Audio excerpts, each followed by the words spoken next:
à tous, vous écoutez le PIFcast, le podcast du PIF. Autour de cette table, Xavier. Bonjour. Fausto. Bonjour. Cyril. Bonjour. Laurent. Bonjour. Et Véronique. Oui, et bien sûr notre réalisateur Jérôme. Bonjour Jérôme. Salut Jérôme. Le 14 octobre sort au cinéma Crimson Peak, le dernier film de Guillermo del Toro. C'est l'occasion pour nous de revenir sur la carrière de Guillermo del Toro. Et du coup, on va passer en revue sa filmo. On commence par le premier film. Oui, en fait, il y a plusieurs façons d'aborder le... Oui, ouais. Est-ce qu'on d'abord on rappelle quand même qui est Guillermo del Toro en deux mots ? C'est un réalisateur mexicain. Voilà. Réalisateur mexicain, deux mots, je pense qu'on ne pouvait pas faire plus efficace. Non, de toute façon, on peut toujours s'amuser à attaquer sa filmo sous divers angles. Soit tu peux l'attaquer sous un angle thématique, parce que Dieu sait que les thématiques sont nombreuses. Personnel, on peut même parler d'obsession, soit on peut l'aborder de manière chronologique, ce qui colle à une de ces thématiques, à savoir le temps. Et au titre de son premier film, Chronos. Magnifique. Et tout ça, juste pour information, tout ça n'était absolument pas préparé. C'est le talent, ça. Voilà, ça c'est... Magnifique. Donc, Chronos. Alors là, maintenant que tu as foutu le doigt dedans, maintenant que tu as mis le doigt dans l'engrenage... Oh là là, mais on continue dans les métaphores. Là. Hein voilà, on va pas tenir le rythme. Tu vas nous sucer le sang, là. Ça, c'est pas terrible. Non, mais en tout cas, il y a une vraie... effectivement, ce qui est intéressant avec Chronos, c'est... Bon, le film est intéressant, mais son titre, en fait, donne le là pour toute la filmo de Guillermo del Toro, qui effectivement est totalement irriguée par cette idée de temporalité obsessionnelle. Et c'est quelque chose qu'on retrouve effectivement de Chronos jusqu'à Crimson Peak. Tout à fait. Et parfois de manière plus ou moins développée, et même dans des films qui parfois sont moins entre guillemets des films d'auteur, quand bien même ces blockbusters sont des blockbusters d'auteur. Oui, en fait, de chemin del Toro n'a pas fait un seul film qui ne soit pas un film d'auteur.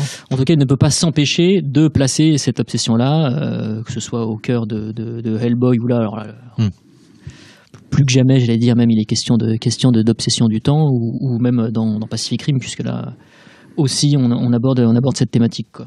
Il aime bien aussi se réapproprier les thématiques, enfin les grands thèmes du fantastique. On va parler du de Chronos avec les vampires, mais quand on pense à justement Pacific Rim, on pense aux films de monstres. Quand on pense il a tendance, même Hellboy, le film de super-héros, à réinventer les mythes, en tout cas, les utiliser, les transformer, les transcender, les magnifier. Puis en fait, c'est surtout, je pense que son obsession première, c'est effectivement, ce sont les monstres. Tout à fait. C'est les monstres, et puis c'est effectivement sonder les monstres dans ce qu'ils ont quelque part de moins monstrueux, quoi. Les monstres ne sont jamais quasiment les méchants chez Del Toro. C'est pas les monstres du film, en fait. Ce sont les humains qui sont sauf ce qui est un peu décevant, c'est effectivement pardon, du coup je t'ai un peu coupé, mais ce qui m'avait un petit peu refroidi dans Pacific Rim, pourtant j'aime bien le film, mais c'est finalement l'espèce de binarité, en fait, qu'il y a dans l'opposition méca monstre. Alors du coup, pardon Véronique, on a fait un bond dans sa filmo, on devait aborder Chronos, finalement on aborde Pacific Rim. Mais même si dans Pacific Rim, finalement, parce que finalement Del Toro étant tellement régulier sur ses obsessions qu'on en vient presque à être déçu quand on les retrouve telles quelles dans ses films, parce que maintenant on s'y attend. Voilà, je sais où tu veux en venir là. Non, justement, je le garderai pas plus maintenant, tard. Pas maintenant, parce que là on exagérait très fort. Mais dans Pacific Rim, moi du coup, au contraire, j'étais presque content de voir un petit peu de binarité, parce que ça changeait du programme deltorien habituel. Et pour une fois, il lâchait vraiment les chevaux, c'est-à-dire il y a la partie plaisir était vraiment 100% sur la partie regardez, c'est mon œuvre. Et mine de rien, je trouve que ça faisait du bien. Moi, ce qui me faisait chier, c'est que j'adore les mechas, mais je préfère quand même les kaiju. Et je sais pas, dans ma tête, je pensais en tant que spectateur que Del Toro, son cœur pencherait logiquement du côté des kaiju. Et là, en fait, les kaiju sont absolument pas montrés. Est-ce qu'on rappelle de ce qui est Pacific Rim et qu'est-ce qui est un kaiju et un mecha ? On ouvre la pastille, la pastille glossaire. Alors, un kaiju, c'est un monstre. C'est le terme japonais. C'est le terme nippon. Un monstre géant. Un monstre géant, absolument. D'où le terme kaiju eiga, film de monstre géant. Ça fait partie du tokusatsu aussi. Ça fait partie du tokusatsu, donc série ou film à effets spéciaux. Exactement. Voilà. On n'avait pas déjà évoqué ce terme. Si, pour premier la podcast. Oui, premier podcast. Bien. Que de. En parlant de super. Inframan. Tout à fait, en parlant de Super Inframan. Et Pacific Rim, effectivement, ça parle ni plus ni moins de la confrontation entre des kaiju et puis les fameux Jaegers, qui sont des mechas Mecha, on ouvre le glossaire aussi. Ce sont des robots géants. Avec des gens dedans. Popularisés par l'animation Jap. Ouais, qui sont Avec des gens dedans. Faut qu'il y ait Ouais. un pilote pilotés dedans, par c'est des vrai. humains. Mais dedans, sinon c'est Ouais, le bien mec sûr. c'est très particulier, c'est japonais, c'est pas japonais, mais c'est vraiment eux qui l'ont magnifié. C'est vraiment Ouais, Et c'est le l'idée, précurseur c'est ça. du genre était Go Nagai, créateur de Goldorak, Mazinger Z. Mazinger Z. Donc, il faut Et vraiment donc, que le personnage soit dedans, sinon c'est pas vraiment. Pour situer Pacific Rim, c'est le dernier film de Guillermo del Toro qui est sorti qui soit sorti Pour au l'instant, oui. cinéma. À ce jour, oui, Avant absolument. Tout à fait. Crimson. Voilà, bon bah c'est fini ce Et podcast. dans juste Pacific Rim, je pense qu'en revanche, sur la nature des créatures, des kaiju, on risque d'avoir peut-être une petite surprise dans le 2. Alors voilà. Oui, vu j'ose que- espérer. vu qu'il se lance sur le tournage du 2 de façon imminente et qu'il annonce des gros twists assez fous dans le film. Donc on verra. Surtout quand on sait que voilà, c'est un fan inconditionnel de King Kong. Et quand on voit l'humanité en fait qu'il y a dans King Kong, hein, dans le film original et même dans le Peter Jackson, on va mettre sous silence les Guillermine. Non, parce qu'il y a Jessica Lange. Ouais, évidemment, mais enfin, on se dit tiens, c'est effectivement dommage que même quand on est fan de mecha, les kaiju soient réduits à être ni plus ni moins des espèces de proies. Et voilà, moi c'était quelque chose qui m'avait déçu dans le traitement. Parce que ça fait partie. C'est vrai que ça aurait amené une originalité. Oui, puis ça fait partie en plus de ces thématiques, quoi. Son obsession, c'est vraiment quelque part sauvegarder l'humanité des monstres, essayer de montrer en fait à l'humanité que les personnes les plus monstrueuses ne sont pas forcément celles qui sont les plus répulsives physiquement ou différentes. Ce qui nous amène peut-être à un autre film, enfin 2 autres films de sa filmo. Hellboy, non? Où c'est absolument le propos, pour le coup. Oui. Surtout dans Hellboy 2, je crois, avec l'élémental. C'est fait. vraiment exactement ça. Il préfère d'ailleurs Hellboy 2 au premier Hellboy. Il a largement raison. Moi, ça a été longtemps le cas et j'ai revu les deux il y a pas longtemps et finalement je préfère le premier. Ah oui. Ouais. Mais je trouve le premier plus frais, le deuxième, je trouve qu'il y a trop d'éléments. En fait, c'est ce qui commence un petit peu à me gêner.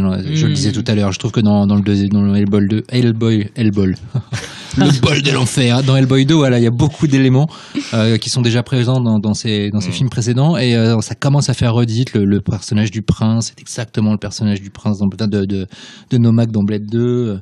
L'explosion souterraine qui fait sauter les voitures en surface, c'est mimique. Et j'en passe, c'est des meilleurs. Et c'est là où je me suis dit, tiens, est-ce qu'il commencerait pas un tout petit peu à se recycler lui-même, Pépère? Et du coup, Hellboy 1 me paraît plus frais, ouais, maintenant.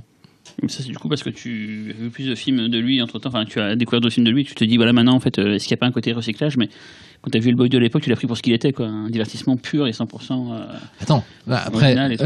quand on parle de Guillermo del Toro, c'est-à-dire que quand on est un petit peu déçu par un de ses films, ça reste toujours un film largement supérieur à la moyenne. Et ce qui est marrant, c'est que là, on commence à parler des projets del Toro. C'est marrant, on pourrait carrément faire un podcast entier juste sur les films qu'il doit faire ou qu'il n'a pas fait. C'est pour ça qu'on va essayer de se focaliser quand même. Ouais. Pour pas, voilà. Parlons de Chronos, donc. Voilà, revenons sur le On revient skipper. sur son premier film, Chronos, 1993. Moi, j'avoue, j'ai plus grand souvenir du film. J'ai plein d'images par-ci par-là. Moi non D'ailleurs, je vois les mécanismes et tout. Je veux dire que tu ne l'as pas revu pour non, ce je l'ai pas revu pour le podcast. podcast, mais beaucoup de boulot. Mais c'est marrant parce que exactement comme toi, je garde en tête les mécanismes. Ouais, mécanisme. Et c'est Mais marrant en parce dehors de que ça, Alexandre pas Lustieux et Julien grand-chose. Maury, coucou Alexandre, ont beaucoup utilisé ces mécanismes justement dans Lévi, leur second film. Il y a un clin d'œil évident. On va pas parler de Lévido ce soir, mais voilà, c'est des clins d'œil évidents. Ça a marqué d'autres gens. Un clin d'œil lividant.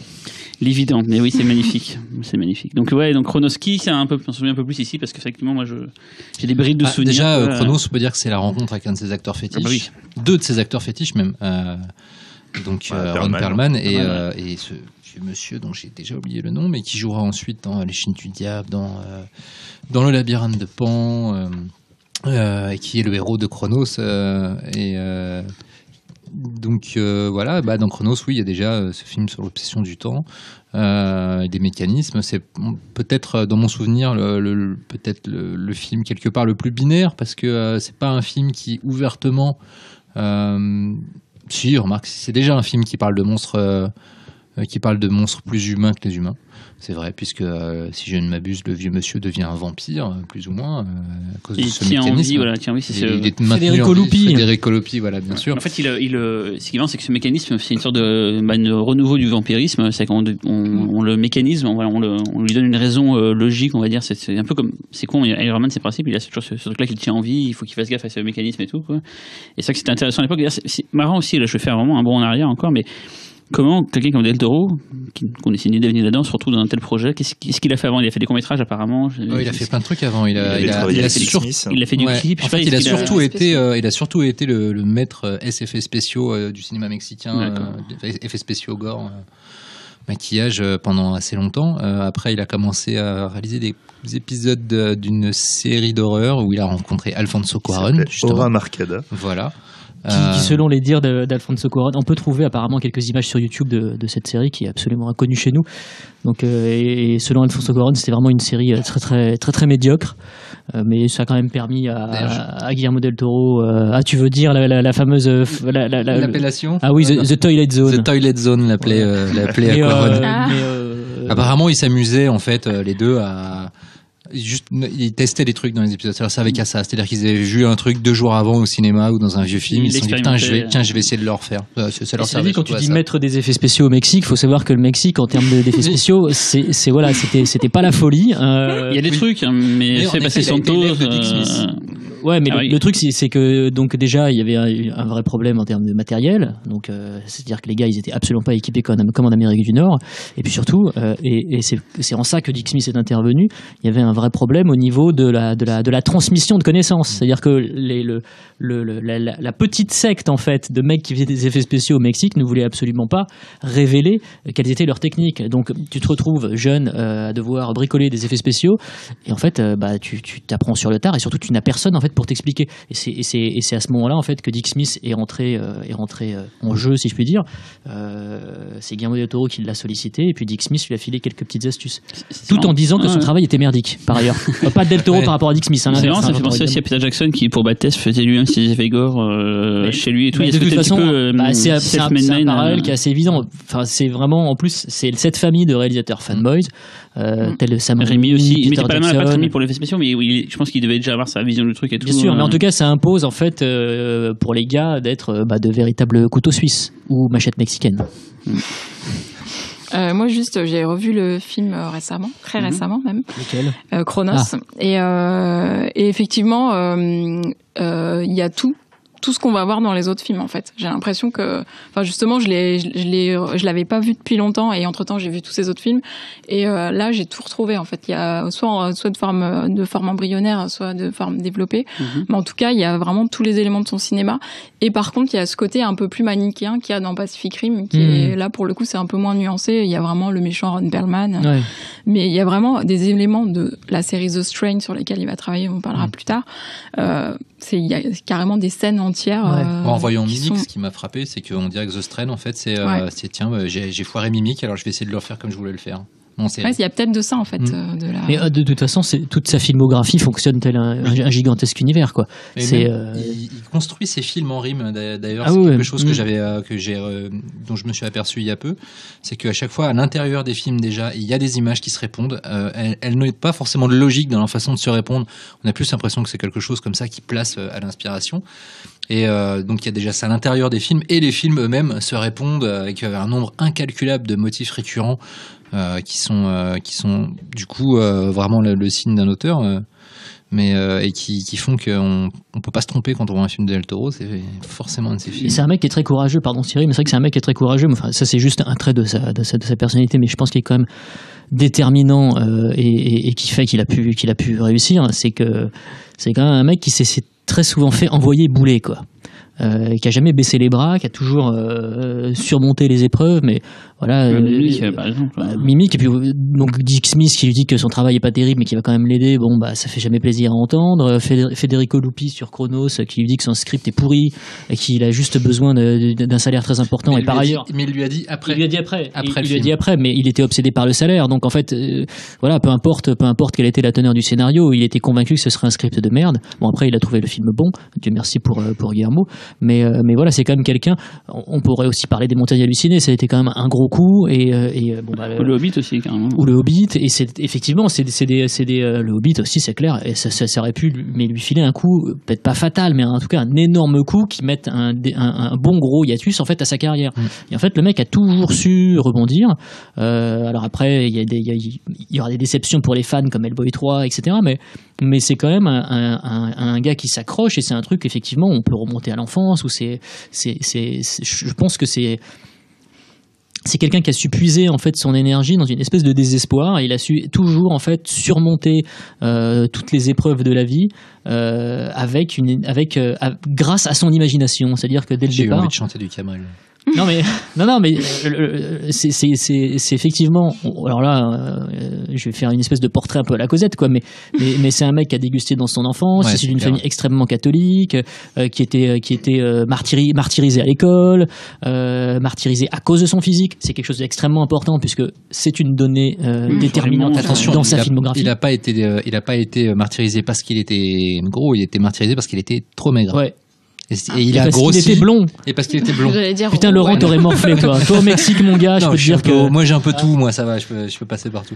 Mais non, mais il était très maigre. Et en fait, il s'est forcé à prendre du poids pour être capable de foutre des raclées à ceux qui venaient lui briser les bonbons. Et visiblement, il a gardé le réflexe. Il a mangé les bonbons. Il était aussi victime de terreur nocturne. Oui. Et il a essayé de s'inspirer de ça et de tourner cette épreuve quotidienne en quelque chose de positif afin de nourrir en fait son écriture et son imagination. Il était aussi nourri par non seulement une culture catholique, mais c'était carrément du matraquage et du sa grand-mère, je crois, qui était extrêmement bigote et qui lui racontait vraiment le poids du péché catholique, et lui il l'avait sur les épaules quoi. En tout cas, c'est pour rebondir par rapport au podcast qu'on a fait sur Craven. Les familles bigotes, ça fait de bons réalisateurs de films d'horreur. Hein. Lâchez pas l'affaire. Si vous êtes, Et justement, donc Chronos, l'accueil était plus ou moins quand même dans les souvenirs bons à l'époque. Les gens ont pas excédé en disant il y a un nouveau auteur, mais les gens, voilà, je me souviens dans la presse, on se disait qu'il y a quelque chose. Le mec, c'est un premier film. Au Mexique, il y a un truc. Et donc, il se trouve justement, si je me trompe pas, c'est bien Mimic le second après. Oui. Il se fait donc repérer par les Weinstein, qui lui pose ce scénario-là. Je pense qu'il devait être préparé à l'avance. Je pense pas que il l'a coécrit, mais je pense que c'est un truc qui doit être. Il est repassé dessus, c'est obligé. Vu les motifs qu'il y a dans le film, c'est un carton et c'est extrêmement mal passé. Alors je sais que l'anecdote elle est super connue, c'est que Mira Sorvino, qui sortait de Maudit d'Aphrodite à l'époque, jouait dans le film. C'était la petite amie de Quentin Tarantino. Tarantino, c'était la poule aux œufs d'or de Weinstein, et c'est grâce à ce lien-là que parce que Sorvino aimait beaucoup le film et beaucoup Del Toro. Elle a dit ce gars-là, il a un talent, il a quelque chose. Et c'est elle qui a fait en sorte que ça soit pas trop le massacre. Ça a été un massacre, mais pas tant que ça. Voilà, ça l'a servi à l'époque en disant voilà, Quentin fait pression. Enfin, il y avait tout un truc qui s'est passé autour de ça. C'est ce qui fait que Mimic a été à peu près sorti. Il ressemble à peu près à ce qu'il est maintenant, quoi. Je sais qu'il y a eu une director cut plus tard qui est sortie, donc je ne sais pas la teneur de la director cut par contre. Apparemment, je peux comprendre que ça changeait pas fondamentalement. C'est une fausse director cut, comme des fois ils font. Ils rajoutent des scènes coupées. Alors ça, j'ai pas détaillé là-dessus, mais bon. Mimic, alors là, vraiment, premier film de studio hollywoodien. Alors déjà, pourquoi est-ce qu'il a été travaillé à Hollywood? Alors tu sais. Oui. En fait, au Mexique, son père s'est fait enlever. Et en fait, il y a eu une demande de rançon qu'ils ont payée. En fait, suite à ça, Guillermo del Toro a décidé de partir, de s'expatrier. Même si James Cameron, je crois, l'a aidé à la payer. Ouais, c'est ça. Mais enlevé pourquoi? C'est Mexique, dès que t'as l'argent, ils kidnappent pour avoir des rançons parce qu'ils savent que tu peux payer, quoi. D'accord. Voilà, tout simplement. Ok. Donc 4 ans après Mimic à Hollywood, du coup. Voilà, c'est ça.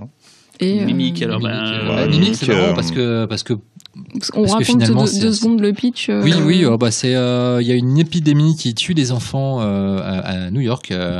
L'épidémie est pour l'instant circonscrite, je crois, à New York, et elle est véhiculée par les cafards.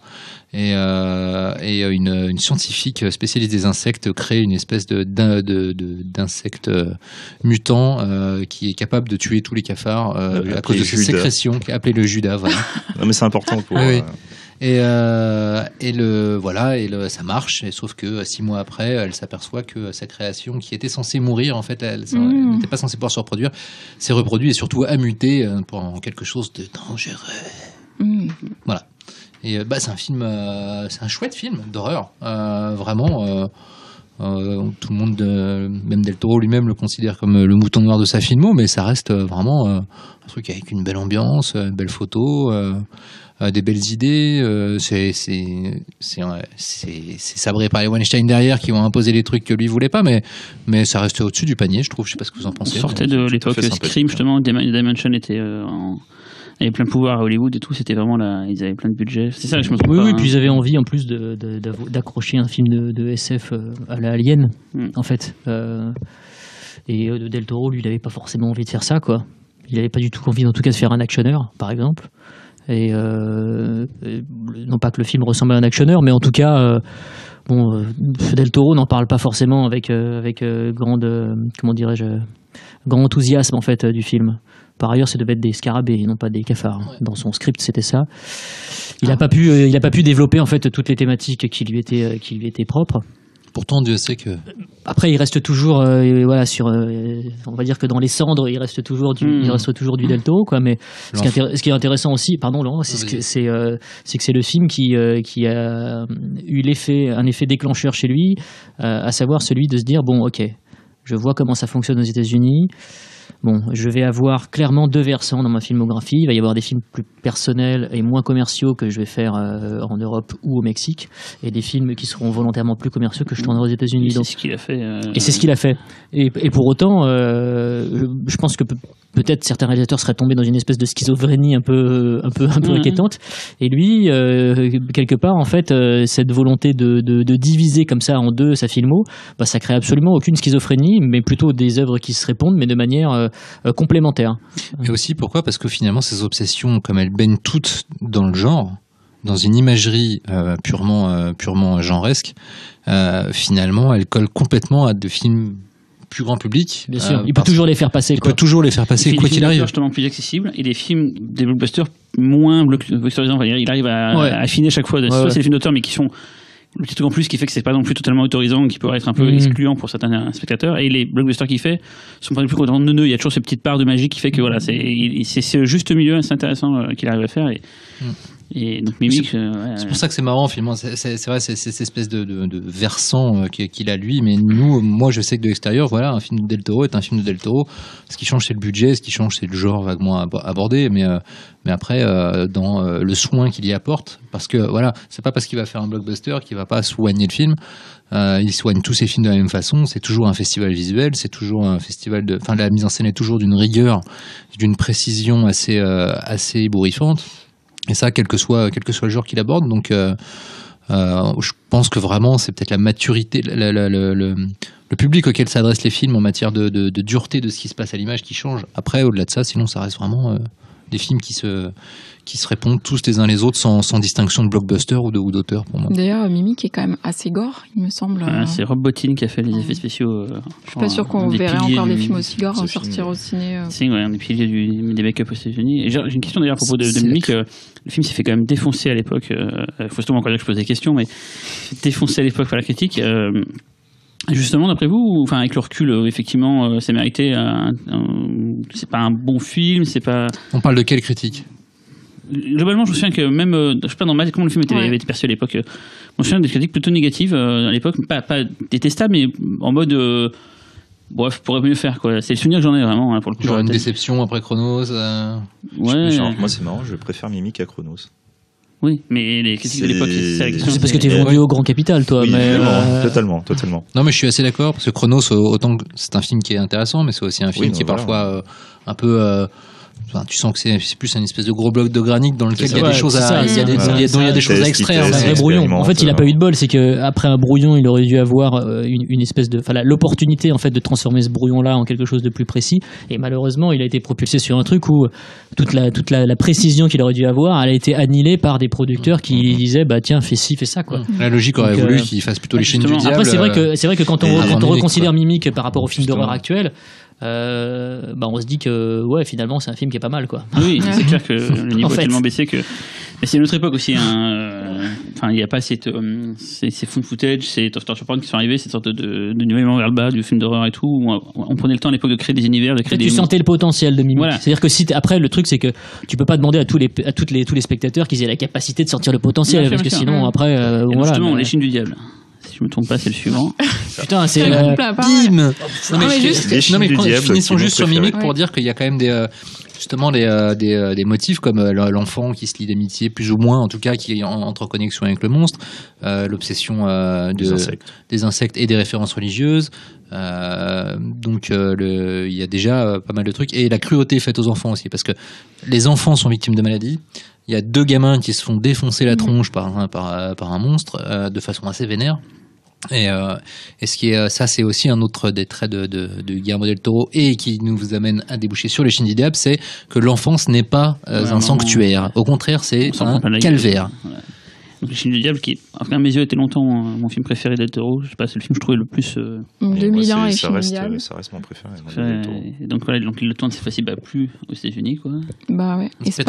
Pedro Almodovar Voilà, qui le produit. Qui le sauve même en fait, littéralement. Il le sauve parce que le mec il est quand même au fond du trou après Mimic et il n'a pas forcément une très très bonne réputation de metteur en scène. Enfin en tout cas, il est absolument pas considéré comme un bon metteur en scène à l'époque. Et c'est Pedro Almodovar qui rencontre au Festival de Miami, je crois, et qui lui dit bah tiens, si tu as des projets, n'hésite pas à me contacter, j'aimerais les produire quoi. Et c'est comme ça que tout a démarré. Et c'est vraiment Pedro Almodovar, ça a été sa bonne étoile quoi. Il a senti le potentiel dans Mimic. Et puis il était fan de Chronos quoi. En fait, tu vois. Donc du coup ça, je pense que Pedro Almodovar c'est quand même quelqu'un qui est très intelligent et qui a une vraie acuité artistique et je pense qu'en voyant Mimic et Chronos, il s'est dit bon sur Mimic il s'est passé un truc quoi. Après en rencontrant Del Toro, je pense qu'ils se sont parlé. Enfin, je sais pas, je suis pas dans le secret des dieux réalisateurs, mais voilà. Enfin, c'est quand un mec commence comme ça, effectivement, tu te dis qu'il y a quelque chose. Et puis après, je pense qu'il suffit de voir qui étaient les producteurs de Mimic pour se dire que peut-être que le mec n'a pas eu toutes les libertés qu'il aurait dû avoir. Donc, Les Chiens du Diable, c'est vrai que ça s'inscrit dans une période où on a eu beaucoup de films fantastiques espagnols, des films de fantômes, des choses comme ça et tout, qui sont apparus tous en même temps. Je sais pas si ça se joue dans un mouchoir de poche, mais il y a eu les autres, il y a eu Darkness, il y a eu La Section Non, enfin, plein des auteurs qui sont apparus à ce moment-là, des Balaguerro, des Paco Plaza et tout. Et donc, Del Toro qui nous fait une sorte de préquel, on va dire, c'est pas vraiment une préquel, mais par rapport à la Labyrinthe de Pan, il y a quelque chose, voilà, c'est une sorte de diptyque sur voilà, donc on explique l'histoire, c'est un orphelinat de jeunes garçons, et il y a pendant la guerre, il y a une scène très forte, il y a un obus qui tombe, ou qui est déjà tombé, je sais plus, qui est dans la cour de l'école et tout, quoi. L'obus tombe voilà, dans la cour de l'école, mais n'explose pas. Voilà, donc c'est super. Complètement pompé sur le rapport de Michael Bay. Dans cette séquence de cet obus, enfin, je trouve ça super beau, quoi. Et il y a effectivement un fantôme qui sévit d'un petit garçon apparemment dans les. Donc on va essayer de deviner ce qui s'est passé. C'est assez, c'est pareil, c'est à l'économie de moyens, c'est pas un film avec beaucoup de moyens, mais ça joue très juste, la musique est sublime, enfin il y a une ambiance vraiment mortuaire, vraiment intéressante dans le film, quelque chose qui fait que voilà, ça marque les esprits. Et à l'époque, on s'est dit tiens, il y a un auteur dingue derrière ça. C'est son film le plus personnel. Même en revoyant les autres, non, je pense que après j'en sais rien, je ne le connais pas, mais à mon avis, je pense que c'est celui pour lequel il serait le plus attaché. Oui, le Labyrinthe est celui-là, et aussi Crimson Peak depuis qu'il a fait. Apparemment, c'est les trois auxquels il est très très attaché. Mais les trois forment une espèce de trilogie dans lesquelles on retrouve plein de motifs. Mais c'est vrai que Les Chiens du Diable est déjà est celui qui pose vraiment à peu près. C'est lui qui pose les bases, elles ont déjà été posées un petit peu dans Chronos et dans Mimic. C'est celui qui pour la première fois leur donne une forme extrêmement aboutie, mais en mode relativement mineur. Moi je sais que je crois que comme Fausto, quand le film est sorti, quand il avait été diffusé, je ne sais plus à quel festival. Non mais c'est pas CJS déjà que je crois que le film avait commencé à faire beaucoup de bruit. Les Chiens du Diable. Ouais. Je sais plus. Je sais que le film est passé à Gérardmer. Il y a eu un prix, il me semble, Gérardmer. L'année où il est passé. Oui. Oui, Fantastic Art encore à l'époque, sur la G4 du DVD. Et je sais que le film était annoncé comme une espèce de putain de chef-d'œuvre et qu'il allait tous nous scotcher la tronche. Et moi, quand je l'ai vu, je sais pas si c'était les attentes, mais j'ai trouvé ça très bien, très, très bien exécuté. Mais je sais pas, pour moi, il manque une petite étincelle, il manquait un truc. C'est en redécouvrant il y a peu que je me suis aperçu qu'en fait, le film n'avait pas besoin d'une étincelle. Son étincelle, c'est sa noirceur. Et pour le coup, c'était quelque chose auquel on n'était vraiment pas habitué pour un récit avec des enfants comme personnages principaux. On a un peu l'impression à la fin d'être carrément dans Sa Majesté des Mouches. Et pour ça, le film est très, très marquant. Très noir parce qu'en plus il l'a écrit juste après le kidnapping de son père. Tout à fait. Ouais. Donc je pense que ça aussi ça fait partie des traumatismes fondateurs en fait dans sa filmographie et dans son parcours d'artiste, c'est-à-dire que effectivement il a dû comme tu disais tout à l'heure comme il a dû littéralement jouer les mercenaires à Hollywood pour pouvoir payer une rançon et ensuite il a dû, à mon avis, je pense, en faisant un peu de psychanalyse de comptoir, expurger tout ça en écrivant Les Chiens du Diable. Et oui, parce que je crois qu'en plus la première version, méchant n'était pas un fantôme, Non. mais une sorte de Jésus-Christ à 3 bras. Ouais. Ah bon En fait, c'est un film qu'il a écrit avant même Chronos, à la base, la première version, mais qu'il n'a pas arrêté de réécrire. Et en effet, le kidnapping de son père lui a apporté, je pense, un moteur final pour une forme, la forme qu'on connaît, même si finalement le lien du père, le lien au père abonde dans sa filmographie et sera le plus abouti d'ailleurs dans Hellboy. Mais c'est aussi dans celui-là où on commence à avoir, je trouve, tous ces schémas un peu humanistes qu'il va développer au fur et à mesure de ses films. Ouais. Dans Mimic, Chronos, t'as pas ça, quoi. Par contre, après, ça se développe de plus en plus jusqu'à, surtout Pacific Rim. Bon, n'ayant pas vu Crimson Peak, je ne peux pas dire. Et dans Pacific Rim, là, on arrive vraiment à du Godzilla, premier Godzilla, je précise. Oui, non, mais il y a déjà aussi la foi dans l'imaginaire, pas forcément dans le surnaturel d'ailleurs, mais la foi dans l'imaginaire. Là, ce sera le Labyrinthe de Pan qui sera peut-être son film ultime là-dessus, mais d'ailleurs, on peut déjà tout de suite parler de Labyrinthe du Pan si vous dites que ça forme un peu une sorte de trilogie avec Crimson Peak. Ouais, c'est intéressant de voir le film qu'il y a entre les deux. Blade 2 qui... Non, mais justement pour voir que voilà, toujours l'évolution, la gradation de sa connaissance, de ce qui fait. On peut voir je pense, c'est mon avis, mais après je pense qu'effectivement il fait en parallèle, comme tu disais, il a des choses très personnelles et il s'est passé de l'un à l'autre, des films un peu plus oui, complètement. Là, Blade 2, alors pour le coup ça a été de l'enchaînement total, hein. C'était sacré sport, hein, parce que le mec il a quand même à peine terminé le montage de Les Chaînes du Diable, qu'il fallait enchaîner sur Blade 2. C'était une commande ou pas? C'est une commande, et par ailleurs la New Line voulait qu'il la tourne juste avant Les Chaînes du Diable, et lui a fait non, je fais d'abord Les Chaînes du Diable et ensuite je ferai Blade 2. Il devait même faire Blade 1 normalement. Il devait faire Blade 1, absolument, il a refusé. Il se sentait pas. Et d'ailleurs, je crois que Blade 2, c'est le seul de ces films dont il n'a pas écrit le scénario.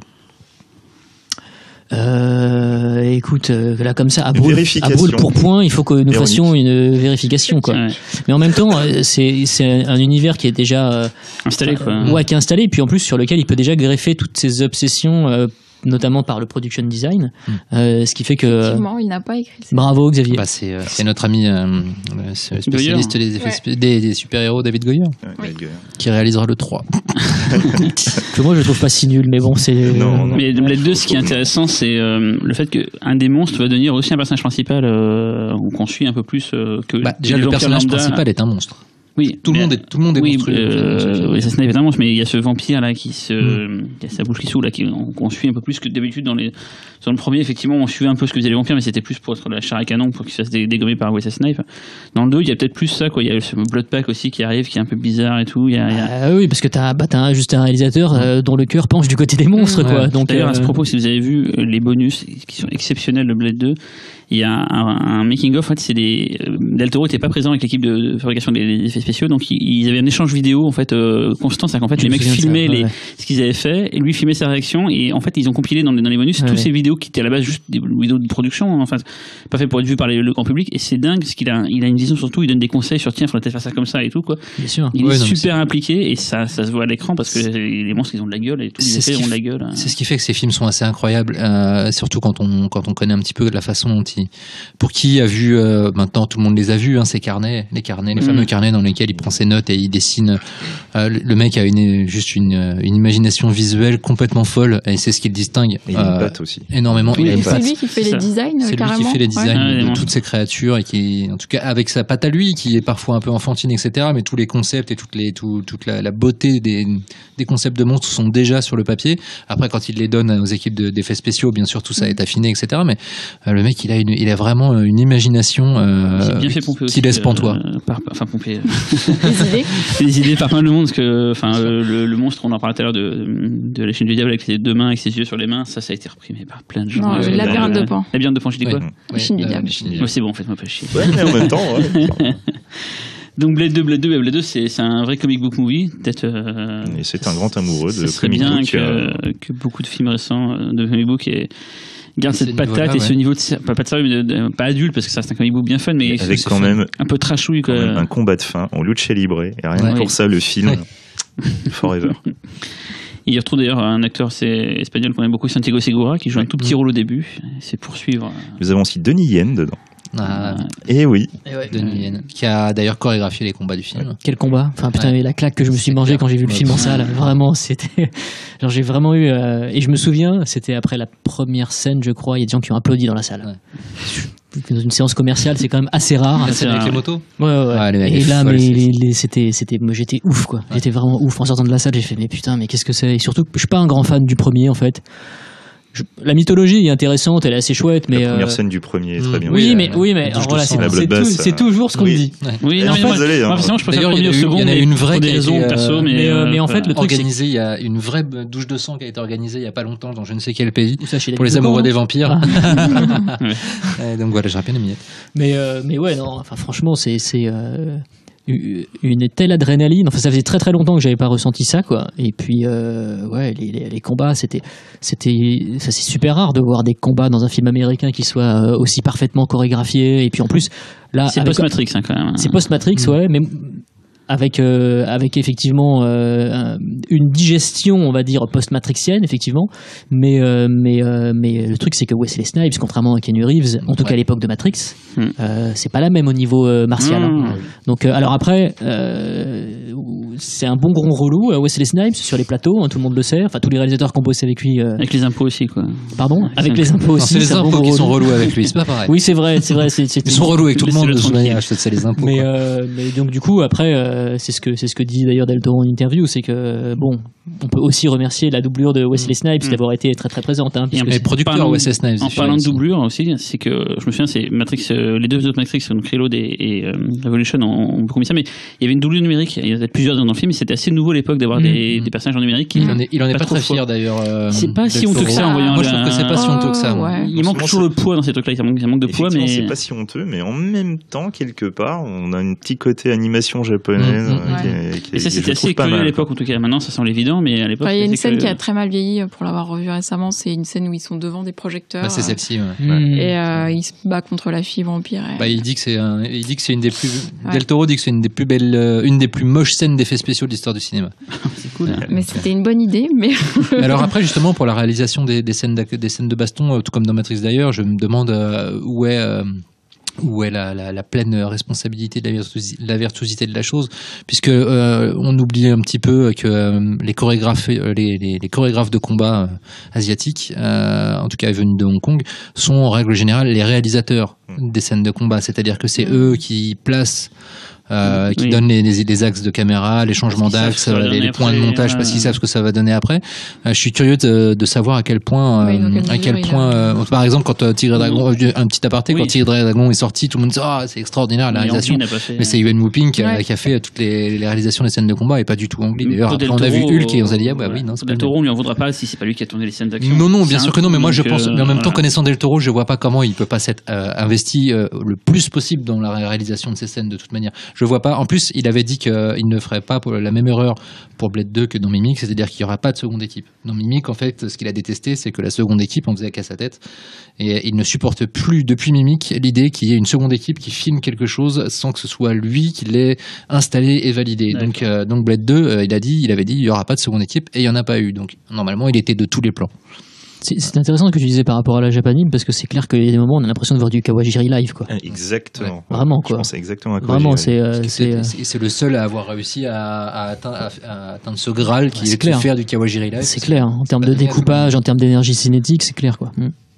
C'est intéressant du coup parce que c'est une adaptation de comics. Il va chercher dans l'animation japonaise. C'est vrai qu'il a mélangé beaucoup de choses culturellement. C'est comme un mec comme Gans en fait qui dans un film en costume d'époque va y injecter des influences kung-fu, quoi.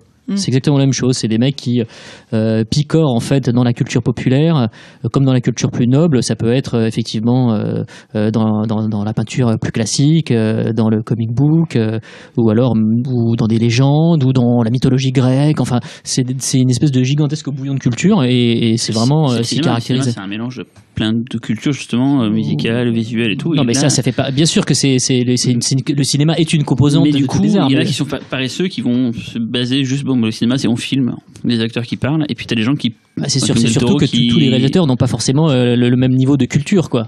Tu vois. Il n'y a pas seulement que le niveau de culture, il y a aussi la capacité à l'agréger de façon intelligente et après de réussir à la retranscrire visuellement. Parce que moi, c'est surtout c'est ça qui me fait halluciner chez Del Toro, c'est non seulement il y a les choses dans sa tête, il arrive à en ressortir quelque chose de personnel et la façon dont il les concrétise à l'écran est toujours irréprochable. Et puis surtout, il a une approche de la mise en scène toujours très fluide, toujours très à la fois assez old school et à la fois assez moderne. Notamment, il y a beaucoup de volets naturels dans ses mouvements de caméra, etc., qui est quelque chose qui est issu du muet. Et en même temps, le mec est capable, comme dans Blade 2, de te faire des scènes de combat avec une caméra numérique complètement libre qui tourne autour des mecs. Il sait tout faire. Quand tu parles de la transmission, ça fait penser, je vais un peu en avant, mais on tout à l'heure, pour les bonus, encore une fois, des bonus de Hellboy 2. Il y a un passage qui est dingue où en fait Del Toro a toute une équipe de designers autour de lui et il va leur expliquer comment dessiner des monstres qui sont facilement reproductibles après d'ailleurs pour les effets spéciaux. Il leur dit typiquement voilà, ne cherchez pas à créer des choses, cherchez plutôt à enlever, genre mettez un morceau vert de la peinture verte sur la tête de quelqu'un à la mi-hauteur au niveau des yeux, faites un prolongement du visage sur les côtés au niveau des oreilles. On pourrait facilement supprimer le vert et créer un monstre comme ça et tout. Il expliquait plein d'idées et il arrivait, enfin on se rendait compte, dans sa tête il y a plein de trucs et il arrive à les retranscrire, il expliquait aux gens comment il faudrait faire. Si vous avez l'occasion de voir ces bonus là aussi, je vous conseille, c'est vraiment dingue parce que ce mec là, c'est à la fois un prof, un mec qui a compris tout, enfin qui arrive à voilà, c'est quelqu'un je trouve passionnant et c'est un bon directeur d'acteur aussi. Voilà. Et même si je pense que c'est pas toujours ça peut être compliqué de bosser avec lui, je me rappelle qu'il avait raconté comme anecdote sur Les Chines du Diable que pour une scène où le jeune héros doit pleurer, le gamin n'y arrivait pas. Non, mais il est venu voir le gamin, il lui a fait en fait, t'es pas un acteur. T'as fait semblant pendant tout le tournage. Et là, maintenant, on a besoin que tu sois vraiment un acteur et t'es pas capable de l'être. Bah, bravo. Là, le gamin a fondu en larmes, il fait, c'est bon, vas-y, on tourne. Voilà. Et il était pas fier de lui, mais ça montre que le mec, quand il a besoin je pense qu'il y a un côté obsessionnel chez lui, que quand il veut arriver à quelque chose, il pourra peut-être un petit peu faire façon bulldozer pour y arriver. Et du coup, son film d'après, c'est encore une adaptation de comics, c'est Hellboy. Et c'est peut-être intéressant de savoir pourquoi il a choisi ça, alors que lui-même a déjà un univers hyper riche, et d'aller chercher un univers graphique aussi riche que Hellboy, le comic book. Déjà, il a fait Blade 2 pour faire Hellboy. D'accord. Voilà. C'était ce que son agent lui avait dit. Il lui avait dit tu veux faire Hellboy, m'a fait Blade 2. Oui, c'est la carte de visite, quoi. Enfin, et puis cela dit, Hellboy naturellement, ça ressemble plus à ce qu'est Guillermo del Toro au fond que Blade 2. Bah, c'est le mix parfait en plus entre le blockbuster et le film d'auteur. Je trouve que Hellboy, on arrive à, je veux dire, peut-être le labyrinthe de Pan, mais je trouve qu'Hellboy, il y a ce côté vraiment, on est sur le blockbuster et pourtant c'est 100% un film. Puis le labyrinthe de Pan, c'est pas un blockbuster en plus. Non, à l'échelle d'un film européen, peut-être. Après j'ai changé d'avis, mais ouais, Hellboy, franchement, plus que je trouve Pacific Rim, c'est vraiment son film le plus parfait entre sa dichotomie entre je fais des blockbusters, je fais des films d'auteur. Là, il y a tous ces trucs, il y a tous ces monstres, et en même temps, c'est un putain de film d'action. Même s'il n'a pas pu faire tout ce qu'il voulait sur le premier Hellboy.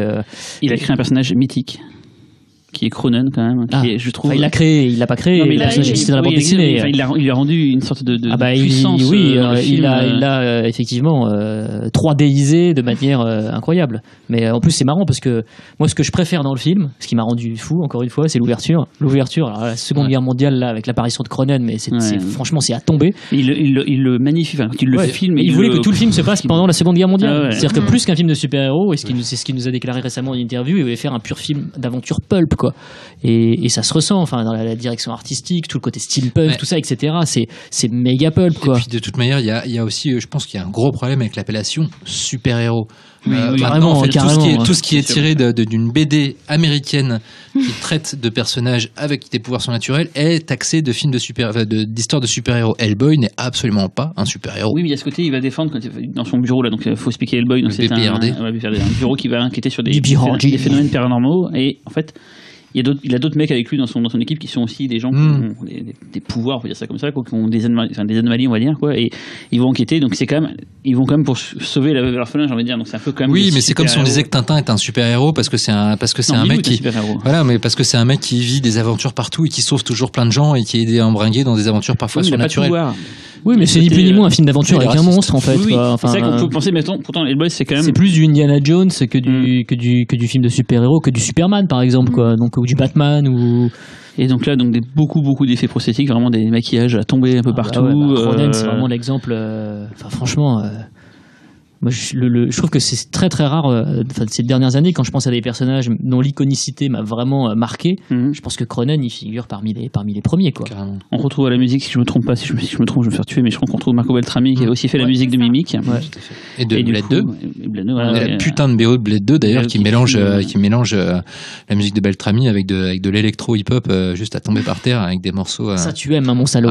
Ça tu aimes. Je ne suis pas le seul. L'électro-hip-hop, c'est tout. Attends, le morceau de Massive Attack et de Mos Def, c'est quelque chose. Et donc en fait, Fausto, quand tu dis qu'il n'a pas pu faire tout ce qu'il voulait sur Hellboy, c'est le fait de le situer dans le passé exclusivement? Ah bah va voir un exécutif en lui disant bon, je vais faire un film Hellboy, ça va se passer uniquement pendant la Seconde Guerre mondiale, il y aura des sous-marins, des monstres et des nazis, et alors donc lui, il me faudrait $100 millions, voilà, merci. Voilà, de fait, non, il fallait, en plus, il y a l'obsession, effectivement, c'est l'obsession à raison, hein, des producteurs, c'est que le film fonctionne, c'est que c'est la possibilité d'avoir des produits dérivés, c'est que le grand public aille voir le film, et je pense que en l'ancrant dans un contexte historique comme la Seconde Guerre mondiale, de fait, tu balayes une partie du public qui n'ira pas voir ton film, quoi, parce que ce sera considéré comme trop vieillot, trop rétro, voilà. Et du coup, son travail avec Mike Mignola, donc l'auteur de la BD, t'as des... moi, j'ai lu la bande dessinée. Alors, j'ai lu la bande dessinée a posteriori, par ailleurs. Je connaissais la bande dessinée de nom avant de voir le film. Mais c'est vraiment le film et le travail de Del Toro qui m'a donné envie, en fait, de découvrir la bande dessinée. Et là, voilà, je trouve que la bande dessinée est absolument extraordinaire. Elle est absolument extraordinaire. Elle est beaucoup plus gothique et macabre que le film de Del Toro. Et puis, en plus, c'est des petites missions. Il y a aussi ça dans le film de Del Toro, mais la bande dessinée elle est assez agréable parce qu'il y a plein de petites missions en fait, donc ça se picore de manière très très très fun, quoi. Mais après il y a puis le style de Mignola, de toute manière, il est tellement carrément. Mais en fait, ça fait trop sens quand tu lis en fait la bande dessinée, tu fais mais ok, bon, quand tu vois la vision des monstres chez Mignola et la vision des monstres chez Del Toro, tu te dis que bah ouais, les gars ils étaient vraiment faits pour se rencontrer, quoi. Il y arrive parce que c'est pas grave à fond. Lovecraft, voilà, quoi. C'était pas évident aussi, des personnages comme Eb Sapiens, comme tout ce truc là, même le flingue de Hellboy, sa main, tout, c'était pas facile je pense à retranscrire dans un film. C'était super culotté. Et il y arrivé, moi Eb Sapiens, quand tu vois le film, tu te dis ça pourrait être plausible que t'aies un mec comme ça qui a besoin de respirer. Tu vois, il y a quelque chose de qu'il a réussi à rendre crédible parce que justement il sait faire ça, il sait faire des effets spéciaux, il sait créer des monstres et tout, et effectivement puis un autre réal il aurait fait Hellboy et Eb Sapiens en CGI, quoi. Oui, peut-être, ouais. Et donc là et ici Del Toro offre peut-être son meilleur rôle à Selma Blair, si on peut dire que oui, c'est vrai qu'il n'est pas l'actrice du siècle. Non, c'est dans Allumeuse. Décidément. Je vais dire Full Intention, mais la scène de la pipe dans Allumeuse. Mais Bref, oui, mais la relation entre les deux est très belle. Elle est très très belle d'ailleurs, si je ne m'abuse. Dans Hellboy 2 d'ailleurs que c'est approfondi, il me semble. Ouais, c'est approfondi. Dans le 1 déjà, elle est là et elle est très jolie parce que c'est peut-être la première fois, parce que la relation amoureuse dans Mimic, voilà, vite fait, quoi. Dans Blade 2, pareil, c'est assez c'est pas le moteur principal du film. Là, elle détermine beaucoup, je trouve, qui est Hellboy. C'est la belle et la bête, quoi. Et notamment tout le côté un petit peu comédie romantique quand il y a le petit genou qui arrive d'ailleurs la première fois que j'avais vu le film, je me suis dit c'est bon, ça fait chier, j'ai pas envie de voir ça dans un Hellboy avec des trucs de jalousie là, sa crise de jalousie qui balance des petits trucs pendant qu'ils sont en rendez-vous. C'est vraiment très drôle. Et finalement quand tu revois le film, en fait ça fait tellement pour l'humanité du personnage et ça le rend vraiment touchant et leur histoire d'amour du coup par la bande en devient vraiment touchant et ça fait partie du travail de caractérisation pour lequel Del Toro aussi est très très fort en règle générale. Il l'a rendu plus massif, s'il y a une différence en fait entre la bande dessinée, entre le Hellboy de Mike Mignola et le Hellboy de Guillermo del Toro, c'est qu'il est un peu plus longiligne. Le Hellboy chez Mike Mignola, il est un peu plus élancé. Là, Perlman est plus court sur pattes et trapu, donc ça n'enlève absolument rien côté spectaculaire. Puis Perlman, en termes de, parce que son jeu est incroyable. Enfin, ses mimiques, sa voix, la façon dont il la place, c'est super important. C'est tellement compliqué en fait de jouer ça, quoi. C'est-à-dire que on pourrait se dire non mais en fait c'est fastoche puisque le mec est maquillé, donc du coup pour rentrer dans son personnage c'est plus simple que si on enfile une quelconque veste. Non, il est ancré, ouais. Mais en fait le truc c'est que le gars il est tellement prégnant, crédible, t'as l'impression que tu peux croiser un Hellboy dans la rue tellement le mec ça vient notamment justement de la qualité du maquillage qui est tellement incroyable. C'est avec le monstre, le diable qui incarne Tim Curry dans Legend. D'ailleurs, grosse référence. Voilà. Mais c'est les deux plus beaux, parmi les deux plus beaux maquillages d'effets spéciaux de l'histoire du cinéma, parce que c'est ceux qui arrivent à laisser complètement transparaître. C'est pas qu'ils laissent transparaître l'acteur, c'est qu'ils donnent la possibilité à l'acteur à la fois d'utiliser le maquillage et aussi de déployer tout son art pour que la combinaison des deux donne un personnage incroyable. C'est pas le grand bluff de Patrick Sébastien, quoi. Là, on remarque pas les. Ça sort en DVD, là, j'ai vu d'ailleurs.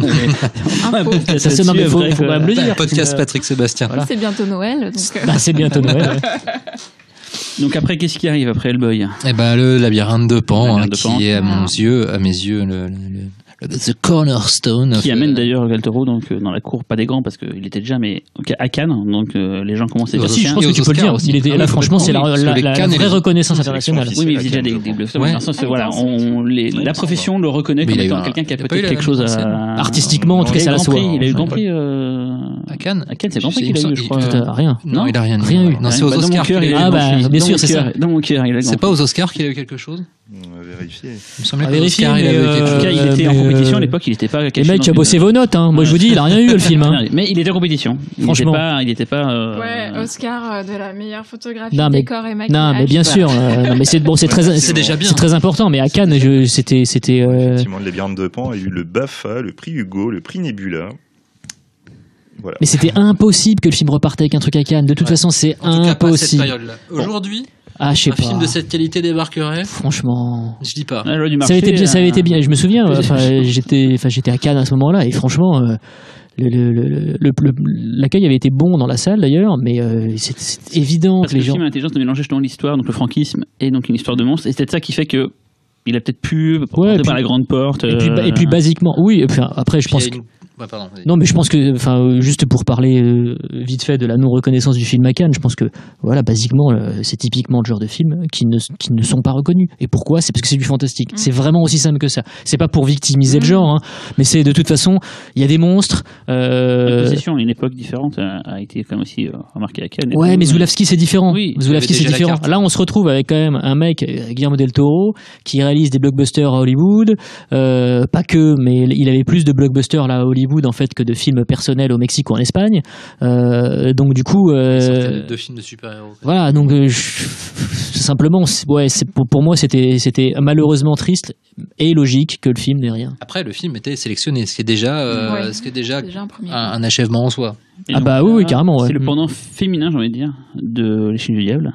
Parce qu'on suit du coup une petite fille, voilà, et pas un petit garçon. Elle est toute seule. Enfin, c'est pas un orphelinat comme.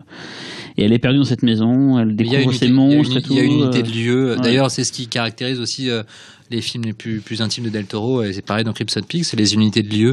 Parce que de toute manière, Del Toro accorde énormément d'importance à ses décors. C'est quelque chose dont on n'a pas parlé encore. Mais on parle de design de ses créatures, mais le design de ses décors compte énormément. Voilà. D'ailleurs, il ne filme jamais en scope. Toujours en 1,85 parce qu'il veut pouvoir filmer ses décors dans leur verticalité.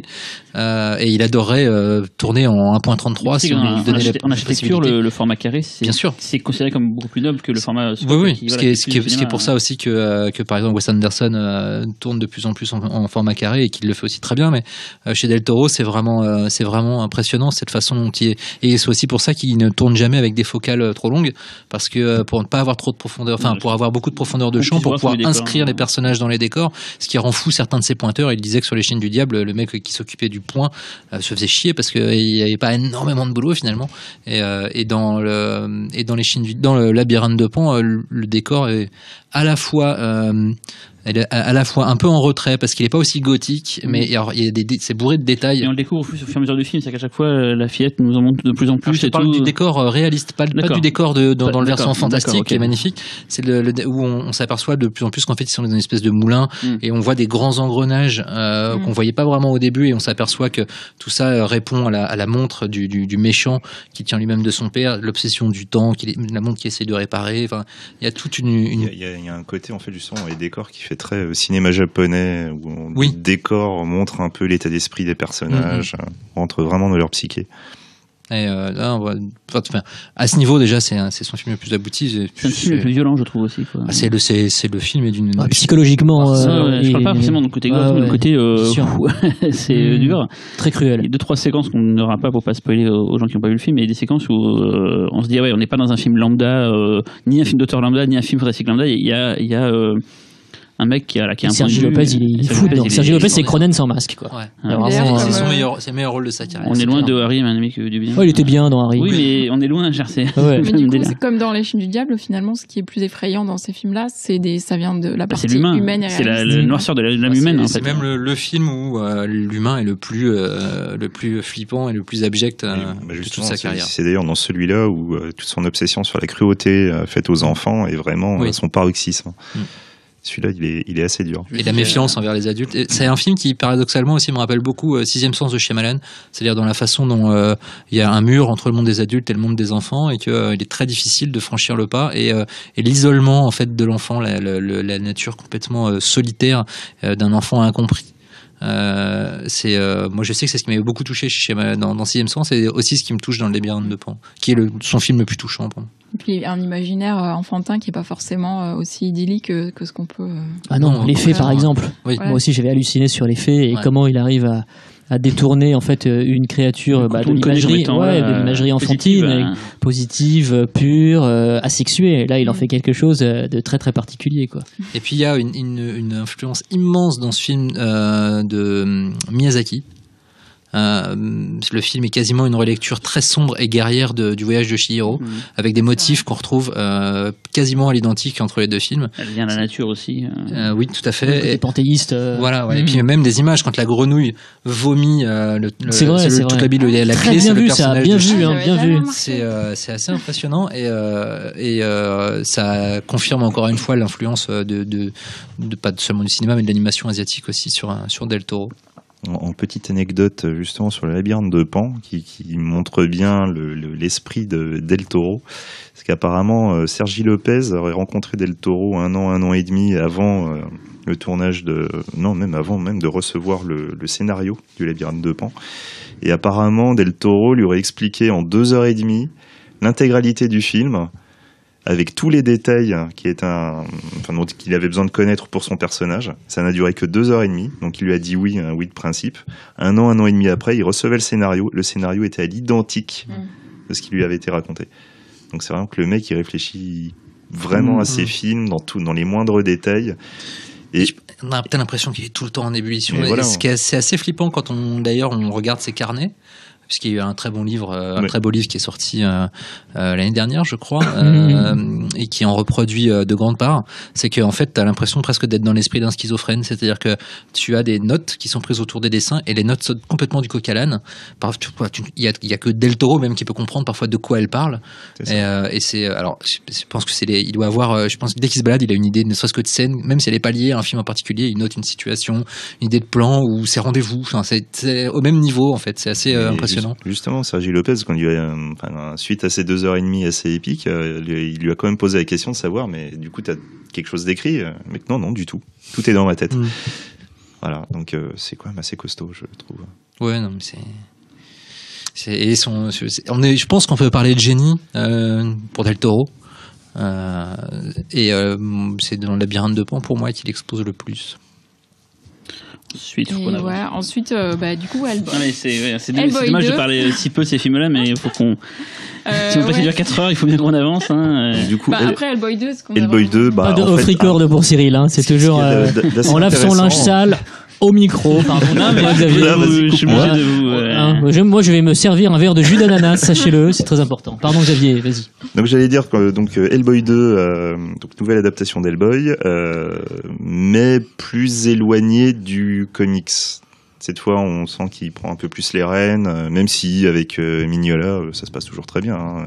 Il était le premier à pousser dans cette direction. Mais là, du coup, on n'a pas une adaptation d'un des volumes. Le premier était l'adaptation de Seeds of Destruction. Là, dans Hellboy 2... Mélangé à un autre, je crois. L'histoire du pendu, c'est ça. Je crois, du corps. Et du coup, sur Hellboy 2, là, on arrive plutôt à une sorte de contes, comic books, Lovecraftien, voilà. C'est ce que j'aime. Star Warsien aussi. Ça commence justement à Noël avec. Oui, on a l'impression de John Hughes chez les monstres. Voilà. C'est mon film préféré moi, de Del Toro. C'est que quand j'ai vu ce film-là, j'aimais bien Del Toro sans plus avant, et c'est le film qui m'a fait basculer. Je me dis, bien, ce mec-là, en fait, il me bosse. C'est vraiment personnel ce que je veux dire, mais voilà. Mais quand j'ai vu le film, je suis sorti de la séance, j'étais dingue, et je me suis dit, c'est un truc con. Hein, je me suis dit, mais si on devait quantifier le prix d'un billet d'une place de cinéma par rapport à ce que tu vois, je me suis dit, mais c'est le film le plus rentable de l'histoire du cinéma. Parce que je me dis, mais j'en ai pris plein la gueule pendant. J'aurais payé 200 €. Moi. J'en ai pris plein la gueule pendant 1h30. Je me suis dit, mais j'ai été baladé, mais tout m'a plu, la direction artistique, la musique, la photo, enfin l'histoire, enfin vraiment voilà. Et bon, c'est con, on va passer très vite sur le film, mais voilà, pour moi c'est un film que je trouve vraiment mortel. Si tous les blockbusters pouvaient ressembler à ça, mais putain, qu'est-ce qu'on serait heureux. Après, on serait peut-être habitué du coup à l'excellence, mais voilà, c'est un film qui m'a vraiment transporté à l'époque. Je juste tenais à le dire, ça n'a pas d'intérêt. Il y a la sensation, comme tu disais Xavier, c'est en fait toutes ces frustrations en fait du premier volet. Là, elles sont balayées par une espèce d'effervescence totale dans le bestiaire, notamment. Alors le bestiaire, il est le marché quoi, totalement furieux quoi. En fait, il a tout mis dans ce film. C'est comme si c'était son dernier film, comme si c'était le dernier film Hellboy. Il s'est dit, je vais tout foutre dedans, je m'en fous, je mets. Ça, je pense que c'est vraiment. Franchement, faut remonter à ses origines latines quoi. C'est un mec qui est excessif aussi, au sens positif du terme. Et un Hellboy 2, c'est un film qui est totalement excessif. La direction artistique, elle dégueule. Mais on parlait des combats, le mec avec son bras là, avec la chaîne et tout. Enfin, tout ce qui se passe dans ce film, c'est. Mais même l'élémental, la séquence de l'élémental, elle est juste dingue. Elle est dingue. Mais j'avais un smile au visage toute la projection. Je me dis, qu'est-ce que c'est que ce film de malade mental? Smile, glossaire, sourire. Ouais, c'est vrai. Sachant qu'à l'époque, j'étais pas spécialement dingue. J'avais surkiffé Les Chaînes du Diable et La Labyrinthe de Pan, mais voilà. Et ce film-là m'a vraiment dit, bon, Del Toro, c'est pas un Jean foutre, comme diraient les. Tu peux expliquer ton analogie à Star Wars, parce que j'ai pas. Ah bah moi, c'est dans le cantina. Ouais, principalement, ouais, dans le bestiaire. Il y a vraiment. Moi, je suis pas du tout un fan de Star Wars, mais j'ai trouvé le film assez Star Warsien, ouais. Même parfois dans la direction artistique. Ouais, c'est un gros fan de Star Wars, évidemment, comme tout bon geek qui se respecte, Del Toro. Donc ouais, il y a cette espèce de côté bestiaire délirant, mais en même temps. Très travaillé, très influencé par Lovecraft, là encore une fois. Et puis avec un côté... je trouve que il y a un côté pop ultra prononcé en fait dans celui-ci. Le film est beaucoup plus coloré. Et beaucoup plus tu disais qu'on est transporté d'un univers à l'autre. C'est vrai que c'est par rapport au premier. Je dirais pas que c'est le jour et la nuit, mais il y a quand même il y a plusieurs histoires qui s'entremêlent. L'histoire du prince, il y a vraiment, il y a comme si c'est trois films qu'ils avaient concassé en un seul. Enfin, même si c'est le dernier, je vais tout mettre. Même si, comme tu disais Laurent au début du podcast, il y a ce côté best of, c'est le premier film recyclage un peu à l'excès. C'est le premier film où on commence à se dire tiens, ça j'ai déjà vu, ça c'est, enfin. Il y a plein d'analogies entre La Chine du Diable et. Il n'y a pas des bocaux avec des fées qu'on a vu dans le Labyrinthe de Pan. Oui, je crois. Il y a plein d'analogies entre La Chine du Diable et le Labyrinthe de Pan, mais ça peut ressembler à des analogies thématiques qui sont très pertinentes vu le thème des deux films. Là, moi, c'est plus au trait au personnage du prince qui et son rapport avec son père, qui est à peu près exactement la même chose que dans Blade 2. Voilà, c'est là que je commence à me dire tiens, là, c'est plus seulement des rapports thématiques, c'est juste même le personnage qui est le même. Est-ce que ça commence pas à être un petit peu flemmardise, je sais pas. C'était intéressant aussi de mettre ce rapport au père en parallèle au rapport au père de Broom et Hellboy dans le premier. Oui. Il y a aussi des jeux de miroirs comme ça qui sont quand même aussi intéressants, et puis le rapport de Guillermo del Toro par rapport à son propre père aussi. Oui, voilà. Et du coup, c'est intéressant que vous disiez qu'on dirait qu'il pensait que c'était son dernier film, puisqu'après, il a fait Pacific Rim, et on dirait qu'il commence une nouvelle ère, parce que c'est complètement différent. Il y a eu vachement de temps pour les deux, d'ailleurs. Il y a eu pas mal de. 4 ans, je crois. 4 ans, ouais. Bah, le Hobbit, déjà, il était censé faire le Hobbit. Une année, ça lui a bouffé une année. Complètement vite fait, quand même, pour ceux qui n'ont pas suivi. Il était censé faire le Hobbit produit par Peter Jackson et finalement pour des raisons. Un film à la base, puis deux, puis finalement tu le fais plus quoi. En fait, ça a pris tellement de temps au niveau de la production que finalement il a quitté le projet. Lui, il est resté 1 an en Nouvelle-Zélande, ce qui est. C'est ce que je disais tout à l'heure par rapport à sa capacité en fait à rebondir, c'est que quand il en parle aujourd'hui, alors après je sais pas, peut-être qu'il est entre guillemets sous le sceau du secret quoi, mais il en parle pas comme d'une expérience totalement négative en fait. Voilà. Il est encore crédité comme scénariste. Il y a des séquences dans le premier Hobbit, c'est indéniable que c'est fait par lui. Les combats avec les rochers et tout, les hommes rochers, c'est vraiment du Del Toro. C'est pas à ce moment-là aussi que du coup la carotte c'était qu'on te produit les montagnes hallucinées. Je sais pas, il y a pas une histoire comme ça. Je crois qu'en fait il avait un deal où il proposait 3 films, les montagnes hallucinées, Crimson Peak et le troisième, je sais plus ce que c'était. Et en fait il lui en prenait un seul, qui au final était Crimson Peak.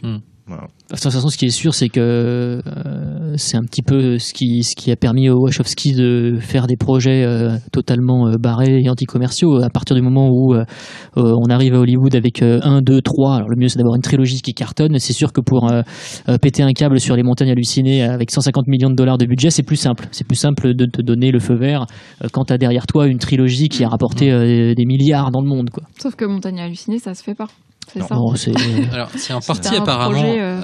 ça peut pas repartir, ça. C'est en partie à cause de Prometheus. Ah, pardon, je pense que c'est en partie. En fait. C'est déjà en partie à cause de Prometheus, puisque Prometheus, c'est littéralement le scénario des montagnes hallucinées. C'est la même chose. Ouais, mais Alien, c'était déjà un peu ça. Mais ce que je veux dire, c'est que Prometheus raconte vraiment exactement la même histoire que les montagnes hallucinées. On rappelle, c'est un bouquin de Lovecraft, très connu, voilà, comme on parle plus tard. Et puis ensuite, comment tu vas convaincre des exécutifs de miser déjà sur des bouquins dont maintenant toute la génération de moins de 20 ans n'a jamais entendu parler, ou alors ils n'arrivent pas à prononcer le nom, ou alors quand ils le lisent, ils sont down au bout de 3 pages, les pauvres, et parce qu'il n'y a pas assez d'images. Et puis ensuite, même l'univers de Lovecraft n'est pas quantifiable parce que par sa nature. Donc comment convaincre des exécutifs? Alors vous voyez dans le bouquin, c'est écrit que c'est quelque chose qui est indicible. Ça rentre bien à l'écran. Non, mais déjà les exécutifs ils te demandent c'est quoi indicible, quoi. Voilà. Mais invisible, et pourtant il avait Tom Cruise. C'est ça, c'est que même Guillermo del Toro plus Tom Cruise, ça marche pas. Cameron. Ouais. Donc c'est bon, quand t'as toutes les étoiles qui se coordonnent, finalement ça se fait pas. T'as l'alignement des planètes et pourtant il y a l'étoile noire des exécutifs. Et donc Pacific Rim 2013. Voilà. Après toutes ces allez, aventures. fin du podcast. non, il y a Crimson Peak aussi. Pacific Rim vite fait, Pacific Rim, c'est cool, Pacific Rim. C'est son film humaniste, c'est voilà quoi. Ça a quand même pas mal divisé aussi. Je me souviens d'une projection, la projection en Normandie, où on était avec plusieurs amis réalisateurs français qui ont trop accroché au film. Parce que je pense qu'effectivement, quand t'es un peu kaiju fan conservateur, t'as pas forcément envie de voir des monstres puis trop méchants. Peut-être, je sais pas, en tout cas pas magnifiés à la hauteur de ce que leur design promettait en fait. C'est-à-dire que je trouve que le design des monstres est assez réussi, mais je les trouve pas toujours bien mis en valeur en fait par la mise en scène, la photo. C'est clair que c'est pour kiffer les mechas. Et par ailleurs, je me perds un petit peu, mais les mechas c'est super cool, mais là encore le début du film promet tellement. Enfin, il y a un début qui est quand même tonitruant. La scène de Tokyo. Non, mais la séquence de Sydney, tout ça, etc. La scène de Hong Kong, elle est un peu, mais incroyable. Je sais dans la salle, quand il sort son épée, bien sûr, il a tout compris. Je me suis dit, c'est ça qu'on veut voir. Et un connard, un vrai trentenaire qui aura fait le film, il aurait loupé ça. Même si, pourquoi il n'a pas utilisé l'épée dans ses premiers combats, mais ça. Bon, mais ça, c'est toujours pareil. C'est la suspension d'incrédulité. La débilité des fois de. Mais non, mais le film, il a ses limites, mais à l'intérieur de ses limites, c'est juste un panard énorme. C'est totalement Évangélion, par ailleurs. Alors là, s'il nous fait le truc du Hellboy 2, Hellboy 1, Pacific Rim 2, Pacific Rim 1, enfin, s'il arrive à faire la même bascule, moi je vais péter un câble sur le 2. Et apparemment, comme tu disais, sur Pacific Rim 2, il promet que les monstres, ils vont envoyer du lourd, et apparemment, j'ose espérer qu'il va développer la mythologie monstrueuse de manière beaucoup plus nourrie que dans le premier, où c'était vraiment. Apparemment, on connaîtrait les origines des kaiju. D'accord. Mais tu vois, ça risque de tout changer. Ça va être un truc à la Starship Troopers, où en fin de compte, c'est à cause des humains. Tu vois, il va y avoir une connerie comme ça. Tu vois, on parlait des monstres pas assez caractérisés, mais je pense à Godzilla de Gareth Evans, qu'on a vu récemment, où en fait les monstres autres, les mutos autres que Godzilla, sont assez, je trouve, fadas à comparer par exemple des kaiju de Pacific Rim. Ou badass. Badass. Je pense un peu fadas pour parler comme les gens du Sud. Ils sont totalement ratés. Et c'est pour comparer des films assez proches dans le temps et tout. Ils sont pas si mal caractérisés ça, les kaiju. De la part de Del Toro, on est déçu parce qu'on sait qu'il peut faire beaucoup mieux, mais ça reste quand même. Ah non, franchement, au début de Pacific Rim, la façon dont on te vend les kaiju, dont on te vend les kaiju, moi ça m'a fait vraiment grimper au rideau. Et après, je me suis dit merde, non pas que tout s'écroule, bien sûr que non, j'aime beaucoup le film en plus, mais sincèrement le début en plus c'est la façon dont joue sur la commercialisation des monstres, tout ça, etc. Je me dis putain, c'est super chouette. En plus, il y a quelque chose d'un petit peu ironique, limite à la Paul Verhoeven, ça, etc., qui commence à être amené. Et en définitive, ça redevient un spectacle super spectaculaire et totalement grisant, mais très très attendu, quoi. Et avec voilà, mon seul regret, c'est que c'est une dominance méca. Ça fait vraiment très discussion de fans, ça. J'aurais préféré que ce soit des monstres et pas des mécas, quoi. C'est qui le plus fort, Batman ou Superman? Non, mais c'est surtout que ça me semblait logique par rapport à la personnalité. Oui, bien sûr, oui, voilà. c'est vrai. Alors après, les mecs, c'est passionnant parce qu'ils sont pilotés. Je n'y avais jamais réfléchi sur cet aspect de Pacific Rim, mais maintenant que tu le dis, oui, en effet, c'est assez étonnant que les monstres soient pas plus humains que ça. La séquence du flashback au Japon, là, avec la petite et la chaussure. Franchement, quand j'ai vu le film, au niveau des êtres humains, en fait, c'est plus avec les robots. Je trouve que c'est, alors là pour le coup, c'est pas son meilleur film, mais je trouve que c'est la meilleure séquence de toute sa carrière. Moi, quand je l'ai vu, je me suis dit, c'est vraiment. Il est amoureux de ça, il a tout compris. Ah ouais, non, puis elle est sublime, elle est flippante, elle fait peur, elle fait pleurer, elle est spectaculaire. Enfin. Et tu vois rarement ça. Carrément. C'est une espèce de bulle intimiste comme ça. C'est sa grande force aussi. C'est dans des spectacles qui sont colossaux. Le mec, il arrive à resserrer au maximum. Et t'as une espèce de moment, mais alors d'intimité extrême qui est juste sublime, quoi. Ça m'a beaucoup rappelé Akira, justement, dans le final d'Akira, quand Tetsuo est projeté dans les souvenirs, quand Kaneda est projeté dans les souvenirs de Tetsuo, et qu'au milieu de ce magma, il y a tout d'un coup une espèce de bulle intimiste sur l'enfance et tout. Ça m'avait beaucoup rappelé ça. C'est vrai, ouais. Et puis il est temps de parler de Crimson Peak, je crois. Du coup, là, parce que combien de temps c'est chaud. Combien de temps s'écarte d'ailleurs entre Pacific Rim et Crimson Peak il y a 2 ans? 2-3 ans, ouais. Ouais. Qu'est-ce qui s'est passé? Il a bossé que sur Crimson Peak ou il y a des trucs qui ont été non, il a bossé sur les montagnes hallucinées, The Strain. Pacific Rim 2 aussi. Ouais. Parce que donc il est en train de Il a produit aussi, parce qu'on parlait tout à l'heure de Hellboy 2, mais les titres faits de Hellboy 2, je sais qu'on les retrouve dans des productions qu'il a fait derrière et tout. Il a produit plein de trucs, on n'aura pas le temps. Dobby After the Dark, par exemple. Ouais, Mama. Mama, il a produit Mama. Oui, c'est plutôt un bon producteur et il a produit aussi deux excellents dessins animés, enfin en images de synthèse, Les 5 légendes et surtout La légende de Manolo. Un titre français catastrophique pour un très très beau film. C'est bien. Par contre, Les 5 légendes, c'est avec les hiboux, abominable. C'est les trucs avec les hiboux, c'est ça? Non, ça c'est Zack Snyder et c'est la légende de Gaoul. La légende de Gaoul. Donc le Crimson Peak. Le Crimson Peak. Vous deux, il a eu, je croyais que Fausto et Laurent. Ouais, projection de presse hier. Donc film de maison hantée. Comment ne pas trop dévoiler film avec des fantômes, voilà, on peut dire film avec des fantômes, peut-être pas film de fantômes, mais film avec des fantômes. Son décor, je me souviens dans la preview de Mad Movie, je les ai sur la pub, il mettait en avant à fond son décor. C'est la star du film. Oui. C'est la star du film. La maison et c'est intéressant par rapport à ce que tu disais vis-à-vis de Wes Anderson, c'est que moi je trouve, alors j'ai des réserves sur Crimson Peak quand bien même j'aime le film, mais là parfois on a l'impression que son obsession pour l'architecture et le contrôle le transforme en gamin devant une maison de poupée. Et alors là, sur Crimson Peak, ça saute vraiment aux yeux, quoi. C'est-à-dire que c'est vraiment le réalisateur, mais totalement démiurge, qui prend du recul sur son décor et qui voit en fait ses personnages évoluer dans le décor et qui s'amuse avec, comme si c'était vraiment des espèces de pantins. Et dans Crimson Peak, alors ce qui est intéressant, c'est que ça participe au projet et à ce qu'est le projet profondément, mais c'est aussi les limites du film, je trouve. Donc, mais après, c'est je sais pas, je pense qu'on en pense à peu près la même chose sur la force du film et son côté inattaquable. C'est le côté visuellement c'est juste une putain de claque. On n'a rien vu de aussi beau cette année, quoi, visuellement. En termes horrifiques, ça tient ses promesses de façon intelligente. En matière de réalisation, de toute manière, Del Toro, il est inattaquable en réalisation. C'est toujours à la fois d'une fluidité et d'une précision assez folle. Il y a des make-up dans le film.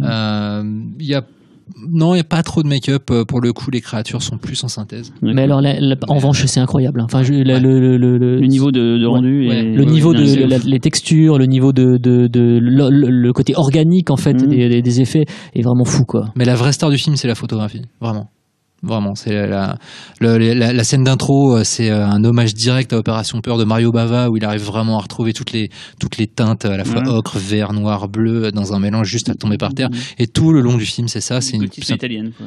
Oui, c'est la première fois qu'il cite du cinéma italien dans sa film. Alors non, mais pas de manière aussi directe. Mais là, c'est plus direct. Alors là, par contre, c'est évident. Il y a parfois, c'est quasiment en plan près. Oui, parce qu'autant, par exemple, dans Les Chines du Diable, il a beaucoup cité l'influence de Mario Bava et notamment d'Opération Peur, mais c'était plus pour le côté un petit peu les voûtes, les voûtes dans les décors, etc. T'en as un petit peu dans Blade 2 aussi. Dans Blade 2, oui aussi. Et dans son premier cours, Géométria, qui était un truc totalement bavaesque. Oui, quoi. oui. Ouais.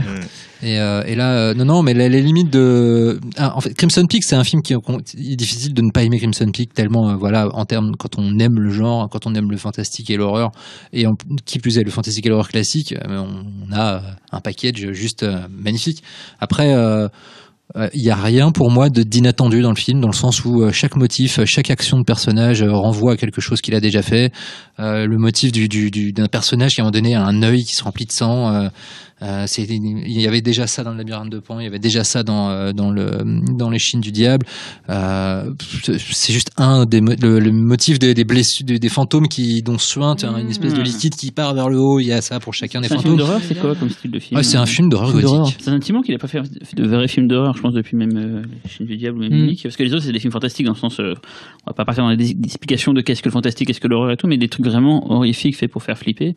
C'est un petit moment qu'il n'en a pas fait. Du coup, est-ce que vous trouvez que le film, déjà, est-ce que le film fout les chocottes ou pas trop ou... Bonne ambiance. Bonne ambiance. Ouais, je trouve pas que ça fasse particulièrement peur, mais en tout cas, il y a une vraie ambiance très oppressante, quoi. Et c'est surtout moi ce qui me faisait peur, c'est qu'à un moment donné, vu la nature du récit, la façon dont il développe, dont on ne dira rien, c'est qu'il n'ose pas franchir un certain pas de vice pour ses personnages, en fait, qui reste un peu trop, parce que Del Toro n'a jamais été quelqu'un qui est très versé sur les choses du sexe. Ah bah, le cul, ça l'intéresse pas, hein, voilà. clairement pas. Comme tous les réalisateurs geeks, hein, d'ailleurs, Jackson, Rémy et tout, le cul, ça les intéresse pas. Hein.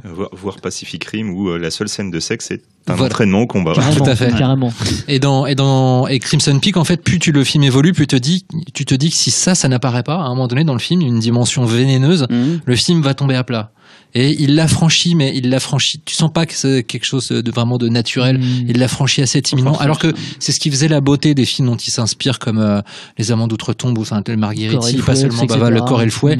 Et là où il arrive pas à la cheville de ces films-là en matière du côté vénéneux, visuel qui se retranscrirait sur les personnages, c'est qu'il ose pas vraiment. Il est pas aussi obsédé sexuel que les réalisateurs italiens de l'époque. Il ose pas peut-être juste. Non, je sais pas sa cam, je pense. Non, mais oui, je pense qu'il s'en fout. Ça fait partie des. C'est pas une honte. Non, mais il y a plein hollywoodiens qui s'en foutent totalement et qui filment parfois même des espèces de scènes érotiques au cul de manière totalement plate et chiante, quoi. C'est l'inverse d'un Verhoeven, quand même. Ouais, carrément. Mais après, je suis d'accord avec Laurent, le sujet imposait, on va dire, un traitement pervers un peu plus élevé en fait que ce qu'il n'est au final, quoi. Surtout que le premier meurtre est extrêmement argentoesque dans sa préparation. Ça dépend quelle époque. La bonne époque, t'inquiète. Je cite Dracula de Dario Argento pour tout le Padresque et tout.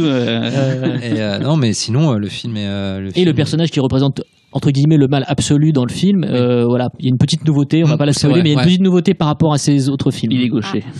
Non, et puis surtout, c'est que ce n'est plus un film sur l'enfance. Et c'est peut-être ça aussi qui fait que le film perd de sa force, parce que la cruauté des personnes, quand la cruauté est appliquée à un monde enfantin, le choc est beaucoup plus fort émotionnellement. Quand ça concerne des personnages adultes, il faut vraiment que ce soit une cruauté extrêmement intime pour que ça fonctionne au même niveau que ses précédents films, et c'est pas le cas. Donc c'est peut-être aussi là que le film est fait, plus l'obsession du décorum fait qu'il touche moins la corde sensible. En tout cas, il touche celle du visuel et de genre, mais 12 000 fois sans aucun problème. C'est pour ça, à mon avis, qu'il a choisi une actrice aussi physiquement juvénile que Mia Wasikowska. C'est au moins pour avoir cette espèce d'empathie instantanée. Et voilà, c'est une adulte, mais en même temps, vu qu'elle ressemble vraiment à une espèce de post-ado, je pense que c'est un petit peu plus facile d'avoir de la peine pour ce qu'elle vit, quoi. Et j'ai noté aussi que le personnage est à nouveau un créateur d'univers, en fait. Ce qui est souvent le cas chez le personnage de Tom Hiddleston dans le film. Non, Mia Wasikowska. Et Tom Hiddleston, c'est un créateur aussi à sa façon. Oui, tout à fait. Ouais. Et ce qui était le cas aussi d'un des personnages de Les Chines du diable. Elle fait quoi là dans ce film-là? C'est un écrivain. C'est un écrivain qui se réclame plus de Mary Shelley que de Jane Austen d'ailleurs.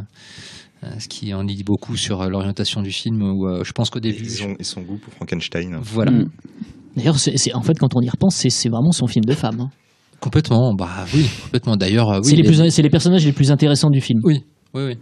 Parce que Jessica Chastain, elle est comme d'habitude. De toute façon, cette meuf, c'est une Rolls-Royce, quoi, en termes de jeu. Et puis quand elle envoie du bois, elle envoie un putain de bois dans le film. Et du bois, mais vous avez de quoi vous chauffer pendant tout l'hiver. Hein. Très bien. On va passer l'hiver au chaud alors, puisqu'on ira voir Crimson Peak. Ah, tu l'as fait.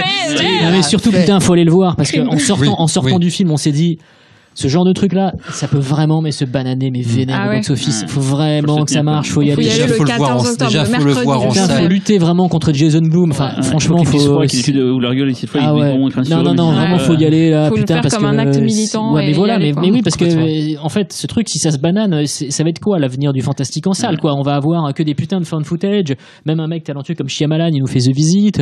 Enfin, putain, voilà, quoi. Au bout d'un moment, stop, quoi. Ouais, c'est lui qui, s'il va avoir des films en masse, c'est ça que les producteurs font, donc il faut que aussi soit un peu plus intelligent et arrête de dire je mets mon cerveau à l'entrée, je vais voir un truc. Enfin, oui. Après, de toute manière, le fantastique a toujours vécu et mort par cycle. Je pense que là on est dans je plus revu les années 90, moi je plus revu ces années on est en plein dedans. Ceux qui sont nés qui sont des années 80, fin 80 et qui n'ont pas connu, mais on est en plein dedans. Les années 90 c'était l'horreur. On est en plein dedans, mec. On est en plein dans le revit le même schéma. C'est moins horrible que l'époque. Et comme disait NTM, on en est tous là de ce retour au même schéma. On peut pas finir là-dessus. Juste pour dire, on pourrait parler de tout ce que fait. De toute façon, tout n'est pas si facile, tout ne tient qu'à un fil. Laisse pas traîner ton fils si tu veux pas guider. C'est qu'on a fait beaucoup de productions, il a fait dans le jeu vidéo. Silent Hill, il y a peut-être que la musique qu'il a pas fait en fait, je pense. Mais bon. Non, attends, en plus je regardais hier le générique de Crimson Peak et il y a une chanson dont il a écrit les paroles. J'ai écrit les paroles. J'ai cru que t'allais dire qu'il avait chanté. Mais d'ailleurs, la musique est souvent un petit peu un parent pauvre de ces films. Je trouve que autant il soigne tous les aspects visuels, autant il a des BO qui sont souvent fort corrects. Mais je trouve que la seule vraiment magnifique BO qu'il ait à son actif, c'est le Labyrinthe de Pan, elle est magnifique. Moi j'ai revu le film ce matin. Roque Bagnos, le compositeur. Je sais plus du tout. Je crois. Fact-checking. Attention.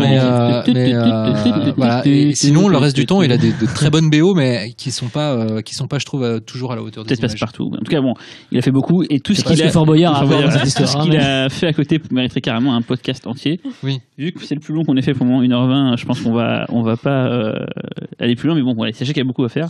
J'espère que, en tout cas. Et en plus, il a monté les marches avec Sophie Marceau cette année. C'est là où elle a perdu son sein. C'est là où sa jupe a volé et en plus on a vu sa culotte. C'était pour la montée des marches, puisque j'étais dans la salle. J'étais sous la jupe de Sophie Marceau. Du côté des jurys, j'ai vu. Mad Max Fury Road. Ah non, je parle pour le montée des marches quand il y a eu le jury sur scène. Parce que en fait, au moment où on a vu sa culotte, c'était au moment de la projection de Mad Max Fury Road. D'ailleurs, projection à laquelle Del Toro est tombé dans les bras de Miller. C'était rigolo. Mais il a glissé ou c'est parce que j'espère pour Miller que c'est pas le cas. Il a laissé tomber en fait Sophie Marceau et on a dit non mais voilà, donc c'est une anecdote tout à fait bidon, mais peut-être un truc à dire sur Del Toro qui apparemment est une crème. Là récemment des gens l'ont croisé sur Paris et le mec a dit pas de problème les gars, je reviens demain à la boutique, c'était à Metal Luna, je peux revenir demain si vous voulez signer des trucs et tout. Il est même passer chez vous, voilà, mais signer des trucs. Apparemment il est super open, il est pas du tout open. On l'a croisé dans quelques clubs interlopes de la capitale. Alors la musique de Labyrinthe de Pan. Eh bien c'est Javier Navarrete. Ah, putain, mais quelle honte! Bon, bah, c'est pas grave. Hein. Honte sur toi, quelqu'un a un mot de la fin, peut-être en espagnol pour être cohérent. El fin! Olé! Hasta la vista! Arriba! Bon, allez. Hasta mañana. Bye, à bientôt! Bye. Crimson Peak! Au revoir.